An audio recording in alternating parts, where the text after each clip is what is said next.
Hello बच्चों, आज हम करेंगे बच्चों अधिकार के बारे में और फ्लो चार्ट के माध्यम से पूरा चैप्टर हम रिवाइज करने वाले हैं। ये बच्चों आपका वन शॉट रिवीजन है जिसमें हम अधिकार के बारे में पढ़ने वाले हैं। तो आज का मोटिवेशन कोट से बच्चों आपका कि ज़मीन पर बैठकर क्यों आसमान देखता है, ज़मीन पर बैठकर क्यों आसमान देखता है, चल उठ खड़ा हो ये ज़माना सिर्फ उड़ान देखता है। तो आइए बच्चों शुरुआत करते हैं अपने क्लास का। हम पढ़ रहे थे बच्चों अधिकार के बारे में। तो वास्तव में अधिकार क्या है, अधिकार किसे कहते हैं? तो अधिकार एक ऐसा दावा होता है बच्चों जिसका औचित्य सिद्ध हो, उसे हम क्या कहते हैं? अधिकार कहते हैं। अधिकार ऐसा दावा है जिसका औचित्य सिद्ध हो। यदि पूछे बच्चों अब दावा किसे कहते हैं, तो दावा हमारे समाज के द्वारा उठाए जाते हैं और ये समाज के द्वारा बच्चों जो दावा है ना समय समय पर उठाए जाते हैं, लेकिन उन दावों को बच्चों जब सरकार क्या करती है, कानूनी जामा पहनाती है, कानूनी जामा पहनाती है तो वो हमारे क्या बन जाते हैं बच्चों?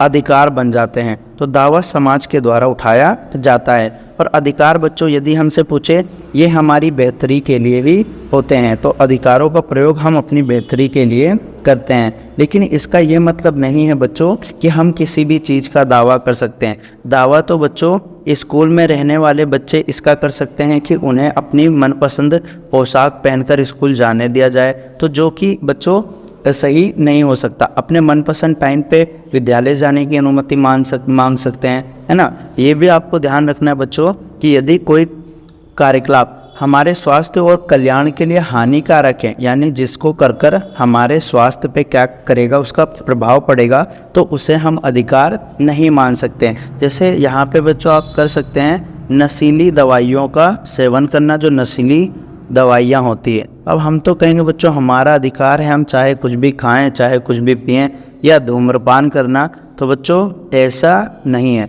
जो चीज़ें हमारे शरीर के लिए हानिकारक है या हमारे जीवन के लिए हानिकारक है, उसको अधिकारों के अंतर्गत नहीं माना जा सकता। अगला है बच्चों कि अधिकार कहाँ से आते हैं, अधिकार आते कहाँ हैं। तो स्टार्टिंग में बच्चों जैसा कि आप देख रहे हैं 17वीं और 18वीं सदी में बच्चों अधिकार कुछ नहीं था। इन्हीं अधिकारों को हम प्राकृतिक अधिकार कहते थे। प्राकृतिक अधिकार किसे कहते हैं बच्चों?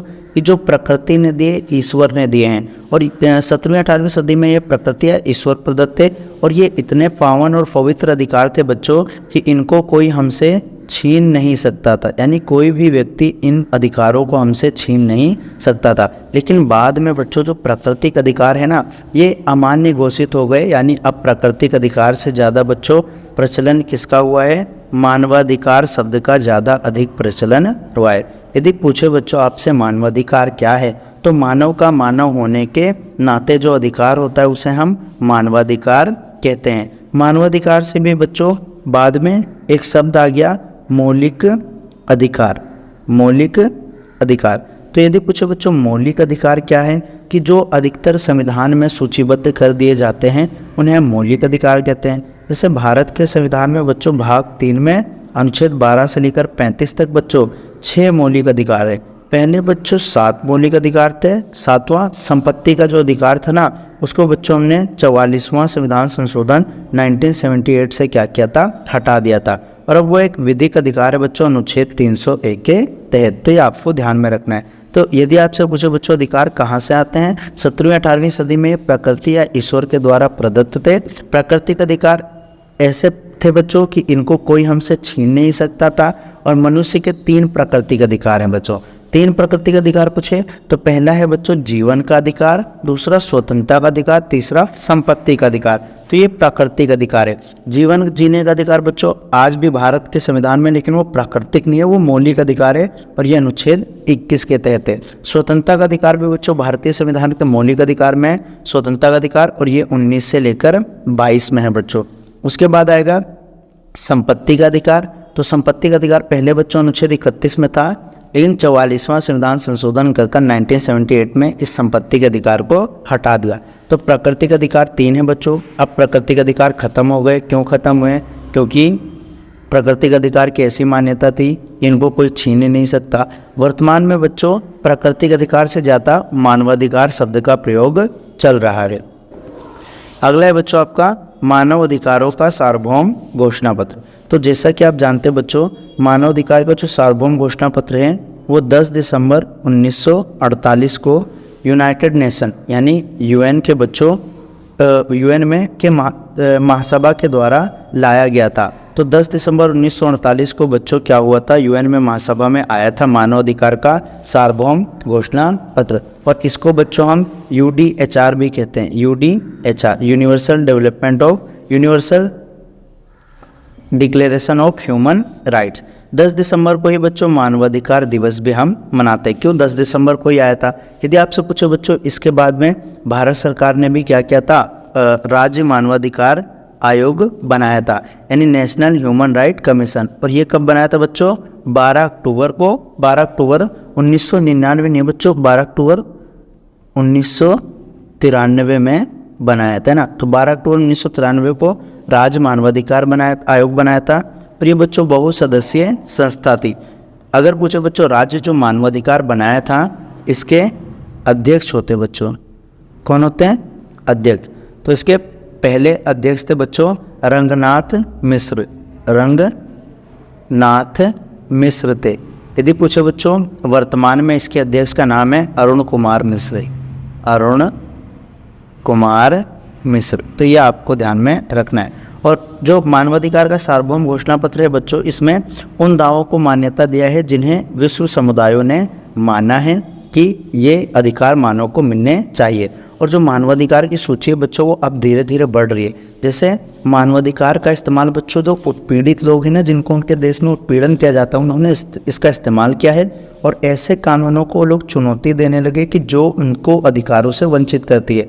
तो मानवाधिकार की सूची अब धीरे धीरे बढ़ रही है बच्चों, है ना, क्योंकि खतरे भी बढ़ रहे। खतरे जैसे पर्यावरण प्रदूषण हो रहा है, सागर प्रदूषण हो रहा है बच्चों। तो ये सारी चीज़ें हो रही है, इसीलिए मानवाधिकार का सार्वभौम घोषणा पत्र आया था 10 दिसंबर 1948 को। राज्य मानवाधिकार 12 अक्टूबर 1993 को बना था। पहले अध्यक्ष कौन थे बच्चों? रंगनाथ मिश्र थे। वर्तमान में अरुण कुमार मिश्र हैं। तो ये आपको ध्यान में रखना है। उसके बाद बच्चों कानूनी अधिकार और राज्य सत्ता। तो जो बच्चों मानवाधिकार की नैतिक अपील है ना, मानवाधिकार की जो हमने देखा अपील चाहे कितनी भी बड़ी हो, लेकिन उनकी सफलता किस पे निर्भर करती है कि उस देश, किसी देश की सरकार ने उस देश के लोगों को अधिकार दिया वास्तव में या नहीं दिया। तो सरकार जो है और कानून के समर्थन पर ही चल सकता है। अनेक देशों के संविधान में अधिकार शामिल है बच्चों, जैसे कि भारत हो गया, भारत में मौलिक अधिकार है बच्चों। साथ ही साथ में दक्षिण अफ्रीका के देश में भी क्या है, उनके देश के नागरिकों को अधिकार शामिल है। उसके बाद में बच्चों जैसे कि आप जानते हैं अमेरिका के लोगों को भी अधिकार मिला हुआ है।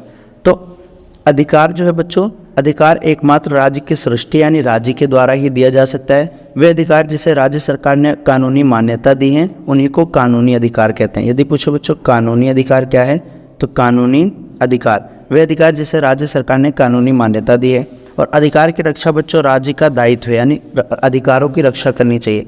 जैसे बच्चों भारतीय संविधान में अनुच्छेद 32 है संवैधानिक उपचारों का अधिकार, संवैधानिक उपचारों का अधिकार।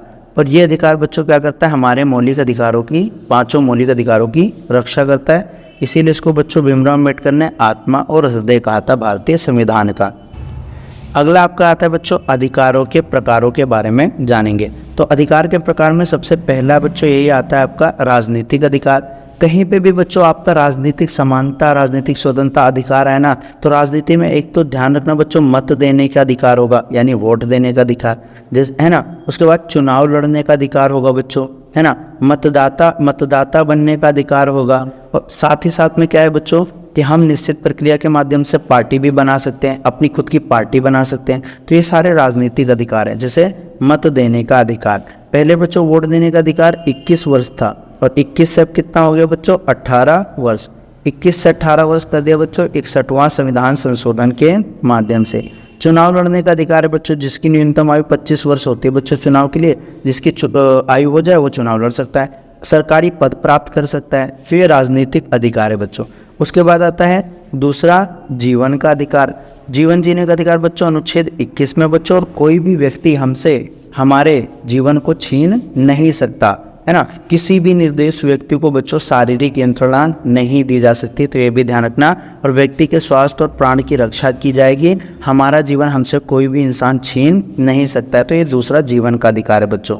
उसके बाद तीसरा आता है बच्चों स्वतंत्रता का अधिकार। तो स्वतंत्रता का अधिकार मैंने बताया बच्चों अनुच्छेद 19 से लेकर 22 में, ये मौलिक अधिकार भी हमारा। इसमें विचार की स्वतंत्रता है, हमारी अभिव्यक्ति की स्वतंत्रता है कि हमारे भीतर जो है हम उसको बयां कर सकें, धर्म की स्वतंत्रता है और आस्था का अधिकार, ये सारे आते हैं बच्चों। उसके बाद आता है सामाजिक और चौथा आता है बच्चों सामाजिक और आर्थिक और सांस्कृतिक अधिकार। इसमें शिक्षा का अधिकार बच्चों, रोजगार का, सामाजिक सुरक्षा, स्वास्थ्य और जाति धर्म के आधार पर कोई भेदभाव नहीं होगा उसका है। और ये सब करने के लिए बच्चों सरकार प्रयास भी कर रही है। जैसे रोजगार के लिए बच्चों मनरेगा 2005 में सरकार लेकर आई थी। लागू कब हुआ बच्चों? 2006 में। और पहले इसका नाम नरेगा था, बाद में मनरेगा हुआ, तो मनरेगा महात्मा गांधी बच्चों 2009 में इसमें जोड़ा गया था। यदि आपसे पूछें कि शिक्षा का अधिकार बच्चों, तो शिक्षा का अधिकार अनुच्छेद 21 जो था ना जीवन जीने का अधिकार, उसी में एक जुड़ गया बच्चों 21A कहता है शिक्षा का अधिकार। और ये कब जुड़ा था बच्चों? 86वां संविधान संशोधन 2002 के माध्यम से शिक्षा का अधिकार जुड़ा था। और बच्चों 11वां जो मौलिक कर्तव्य है ना, मौलिक कर्तव्य, वो भी शिक्षा के अधिकार से रिलेटेड ही है। तो ये आपको ध्यान में रखना है। ये अधिकारों के हमारे प्रकार थे कि राजनीतिक अधिकार है, जीवन का अधिकार है, स्वतंत्रता का अधिकार है, सामाजिक और सांस्कृतिक अधिकार है। प्राकृतिक अधिकार भी बच्चों 3 थे, तो आपने देखा होगा जीवन का अधिकार और स्वतंत्रता का अधिकार है ना, ये प्राकृतिक अधिकार भी थे। और संपत्ति का अधिकार एक तीसरा था। अंतिम पॉइंट है बच्चों हमारा कि अधिकार और जिम्मेदारियाँ। अधिकतर बच्चों देशों में जो अधिकार प्राप्त होते हैं ना, तो उनके साथ जिम्मेदारियाँ भी होती हैं, यानी अधिकार और कर्तव्य एक ही सिक्के के बच्चों 2 पहलू होते हैं। तो अधिकार के साथ बच्चों पहली हमारी जिम्मेदारियां हैं कि हम निज हित की ही ना सोचें, यानी अपने बारे में ही ना सोचें। जैसे बच्चों कि हम अपने बारे में ही सिर्फ सोच रहे हैं, जितना संसाधन है उनका हम सारा इस्तेमाल कर लेंगे। और जो अभी बच्चों महत्वपूर्ण घटना है, जैसे ओजोन परत खत्म हो रही है ना, साथ ही साथ में पर्यावरण बच्चों प्रदूषण हो रहा है, सागर प्रदूषण हो रहा है, संसाधन खत्म हो रहे हैं ना, तो टिकाऊ विकास करें। टिकाऊ विकास मतलब कि सतत पोषणीय विकास, सतत पोषणीय विकास, यानी एक ऐसा विकास बच्चों की वर्तमान पीढ़ी की आवश्यकताओं को पूर्ति करने के लिए आने वाली पीढ़ियों की आवश्यकताओं से हम उनको वंचित नहीं कर सकते। तो ये निज हित की ना सोचे, ये पहली जिम्मेदारी है बच्चों। दूसरे बच्चों अधिकार हमसे ये अपेक्षा रखते हैं कि हम अन्य लोगों के अधिकारों का भी सम्मान करें, यानी जैसे कि हम चाहते हैं कि कोई हमारे विचार सुने, तो भाई साहब वो भी तो सामने वाला भी तो चाहता है कि तुम उसका अधिकार सुनो। तो अधिकार हमसे अपेक्षा करते हैं कि हम अन्य लोगों के अधिकारों का भी सम्मान करें और अपने अधिकार का प्रयोग करते हुए हम दूसरों को उनके अधिकारों से वंचित नहीं कर सकते। मेरे अधिकार सबके लिए बराबर है और एक ही अधिकार के सिद्धांत पे हम सब क्या हैं, जुड़े हुए हैं। तो ये भी आपको ध्यान रखना है। तीसरा आता है बच्चों आपका कि टकराव की स्थिति में अधिकारों को संतुलित कर लेना चाहिए, है ना। जैसे कि मान लो बच्चों कि टकराव हो गया, मान लो किसी व्यक्ति में, जैसे हमें तस्वीर लेने का अधिकार है बच्चों, ये हमारा अधिकार है, तस्वीर ले सकते हैं हम, लेकिन पर हम किसी व्यक्ति की बिना इजाज़त के उसकी कैसी भी तस्वीर लेकर बच्चों सोशल मीडिया में अपलोड करना, ये हमारा अधिकार नहीं है। तो यहाँ टकराव उत्पन्न हो जाता है कि जहाँ यहाँ पे मेरा अधिकार खत्म हो जाता है, उस व्यक्ति का अधिकार शुरू हो जाता है। चौथा है बच्चों आपका कि नागरिकों को अपने अधिकारों पर लगाए जाने वाले नियंत्रणों के बारे में चौकस रहना चाहिए, ये भी आपकी जिम्मेदारियाँ हैं। जिम्मेदारी कैसे बच्चों कि सरकार अगर देश हित के ऊपर अगर कोई बच्चों प्रतिबंध लगाती है तो हमें तो स्वीकार कर लेना चाहिए, लेकिन इससे क्या हो सकता है बच्चों की सरकारों को प्रतिबंध लगाने की आदत सी विकसित हो जाएगी। तो हमें चौकस रहना चाहिए बच्चों कि कौन से प्रतिबंध हमारे लिए न्यायोचित है और कौन से नहीं है। तो अधिकार और जिम्मेदारियों के बारे में ध्यान रखना है। साथ ही साथ में बच्चों एक टॉपिक आता है आपका कि मौलिक कर्तव्यों के बारे में बताइए, मौलिक कर्तव्य क्या है। तो मौलिक कर्तव्य बच्चों ये मूल संविधान में नहीं था, 42वां संविधान संशोधन 1976 में बच्चों 10 मूल कर्तव्य जुड़े थे, है ना। बाद में बच्चों 11वां मूल कर्तव्य अब हमारे वहाँ पे हो गया। तो मूल कर्तव्य बच्चों 42वां संविधान संशोधन और सरदार स्वर्ण सिंह की सिफारिश पे, सरदार स्वर्ण सिंह की सिफारिश पे जोड़ा गया था। तो ये था बच्चों आपका अधिकार चैप्टर। उम्मीद करता हूँ आपको समझ में आया होगा फ्लो चार्ट के माध्यम से। यदि आपको इसमें बच्चों कोई भी डाउट है तो आप कमेंट कर हमसे पूछ सकते हैं, हम आपको उसका उत्तर अवश्य देंगे। मिलेंगे अगले चैप्टर में बच्चों। जय हिंद बच्चों।